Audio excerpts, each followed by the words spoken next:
चलो। मेरा नाम हबीबुर रहमान है, मैं बारसे का निवासी हूँ। हाँ, और हम लोग यहाँ अभी मुंबई में बहुत बुरी तरह से फंसे हुए हैं। हाँ, हम लोग यहाँ मुंबई में बहुत बुरी तरह से फंसे हुए हैं। इसीलिए मैं हमारे माननीय नीतीश कुमार जी से निवेदन करता हूँ कि हम लोगों को जो है किसी तरह से भी मुंबई से निकाला जाए। हम लोग को किसी तरह से मुंबई से निकाल के हम लोगों को घर पहुँचा दिया जाए। जो ये बोला है उसका निवेदन कीजिए। थोड़ा सा हम लोग बहुत परेशानी में है, बम्बई में इधर फंसा हुआ है बहुत। ये मैं क्रांति यादव बोल रहा हूँ। सभी देखो कितना तकलीफ में है। मैं आप लोगों से निवेदन कर रहा हूँ कि ये वीडियो को थोड़ा जल्दी से जल्दी हम लोग का नीतीश कुमार तक पहुँचाइए बस।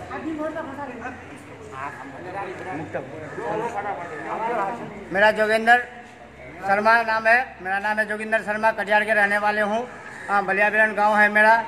और हम लोग बहुत तरह से फंसे हुए हैं। कैसे भी हम लोग को अपना अपना गांव जाना चाहते हैं और गांव भेजिए हम लोग को।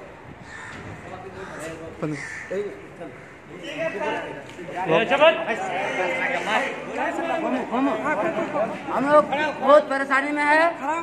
जल्दी हम लोग को बारसो जिला में छोड़ दिया जाए।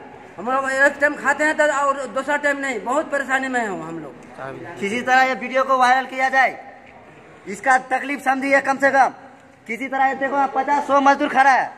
निवेदन किया जा रहा है कि इसका वीडियो को फैलाए। खड़ा है।